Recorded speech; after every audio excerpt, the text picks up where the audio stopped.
This is not a civil war in Syria. That's probably the first thing we heard, and we heard it over and over again. It is not President Assad against his own people.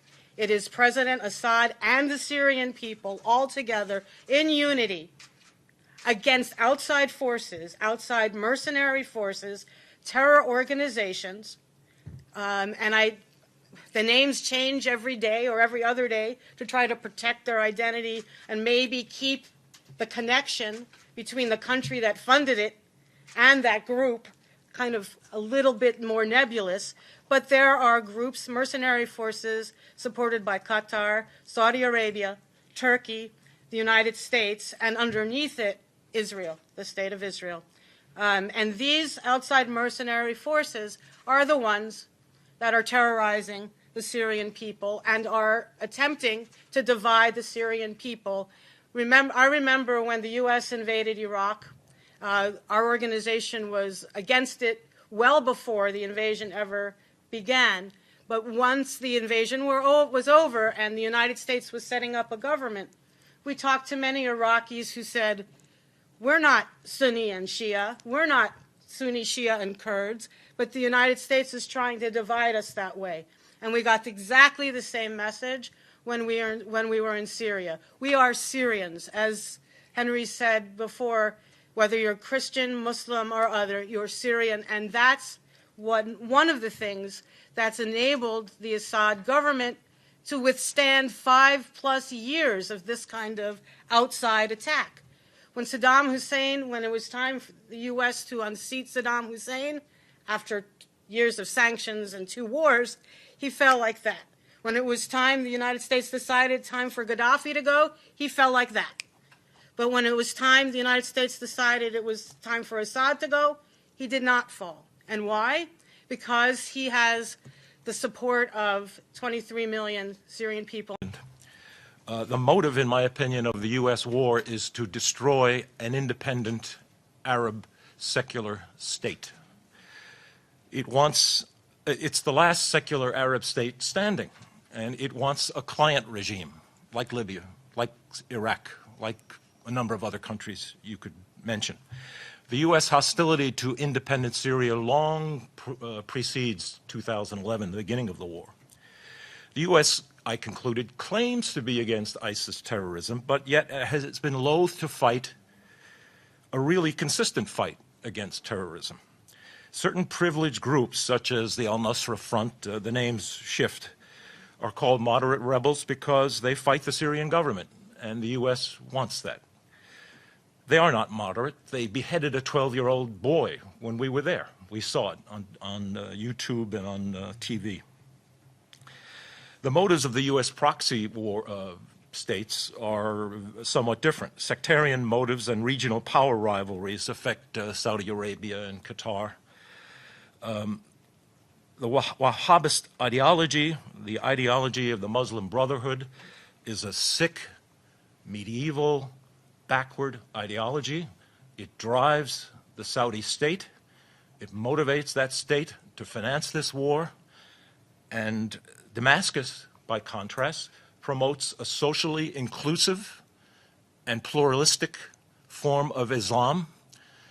And we met the leaders of that form of Islam, and they are humane and democratic-minded people and have every reason to join with the American people in stopping this insane support for Wahhabism, which is behind so much terrorism in the world. We've heard in the media that hospitals have been attacked. Well, this media is referring to the pockets of Aleppo that were occupied by terrorists. And they have manufactured stories, and I can give you a precise account. In April of this year, there was a hospital called the Al-Quds Hospital, which in a concerted effort, all media said was attacked and targeted and badly damaged by either the Syrians or the Russians. In fact, the Russians had satellite imagery showing that this hospital was in the same shape that it was in October 2015. No difference. Therefore, it was not attacked. Months later, The Guardian, which is a prominent British newspaper, actually said the Al-Quds Hospital that it had alleged months prior to be attacked and destroyed was treating victims of so-called chemical weapons attacks. So even the media that is lying is inconsistent in their lies. but there have been hospitals attacked. I went to the Al-Dabit hospital, which is in Aleppo city. It's a maternity hospital. It was attacked on May 3rd, and 3 women were killed. You would think this would be something raised at the UN or by so-called human rights groups, but it was not. In December 2013, the Kindi hospital was attacked and destroyed. It was the largest and best cancer treatment hospital in the Middle East. It was destroyed by al-Nusra terrorist truck bombings. And in fact, in recent media reports on Aleppo, again alleging Syrian or Russian strikes on hospitals, Fox News actually had the audacity to use a photo of Al-Kindi hospital and allege that this is in eastern areas of Aleppo and that this hospital had been attacked by Syrian or Russian strikes. This goes to show how much the media has been lying from the very beginning about Syria and continues to lie.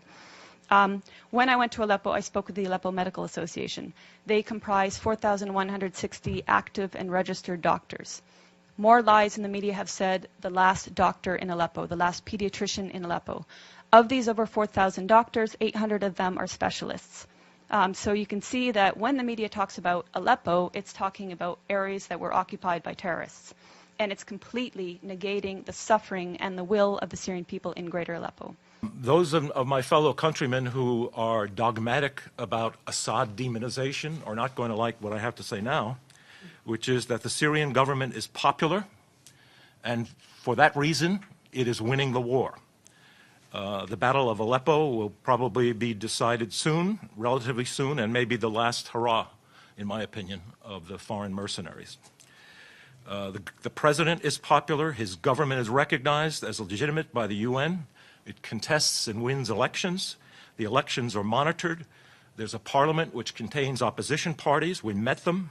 There is a significant nonviolent opposition which is trying to work constructively for its own social vision. Some of it is inside the government, which in effect is a government of national unity. Some of it is in the parliament. We met them. The Minister of Reconciliation, as I think some of us have said, deals directly with armed groups, and he's an opposition leader. The White Helmets were founded in 2013 by a British ex-military officer. They have been funded to the tune of $100 million by the US, UK, and Europe and other states.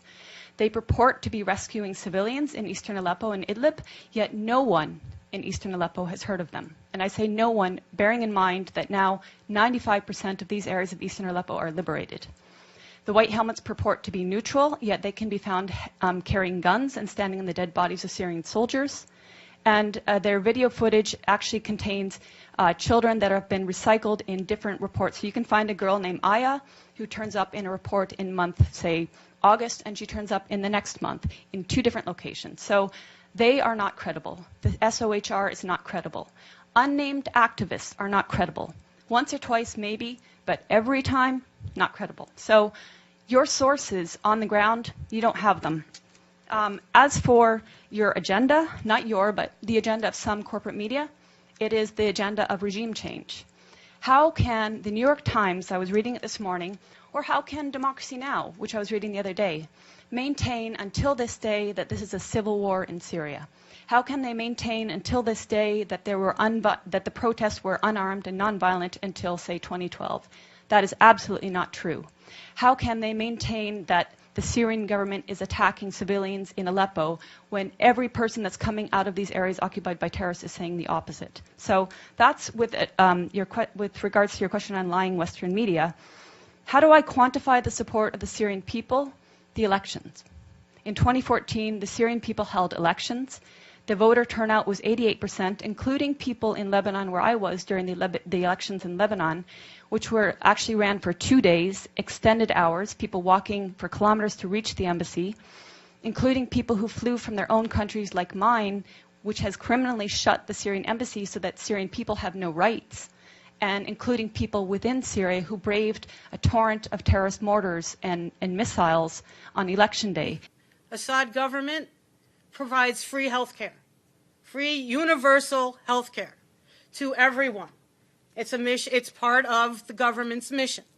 Free education for everyone, from primary school all the way through even to university and medical school. And we met with one person, when we met with this one particular person from the nonviolent opposition, we asked him, well, tell us, what are some of your grievances with the Assad government. And he said, well, you just heard that it costs about $50 a year for people going to medical school. We think that's too high. He was being somewhat facetious, of course, but these are the kinds of policies that our citizens here in the United States are calling for: tuition-free college, universal health care. So the Assad Assad government, is in the business of doing this and providing this to the people. And without a doubt, even the nonviolent opposition parties who had issue with issues of democracy or corruption prior to 2011, everyone has thrown themselves in behind the Assad government, because that's the best hope, the best bet for the Syrian people. Reminded of the famous comment by the American writer Mark Twain, who once said that it's not what we don't know that gets us into trouble. What gets us into trouble is what we think we know for sure that just ain't so. And that's what I think of when I think about my fellow Americans and what they know about Syria and what they think they know about the war and the Syrian government and the Syrian leadership. What they think they know, I'll argue, just ain't so. And so we have to take that on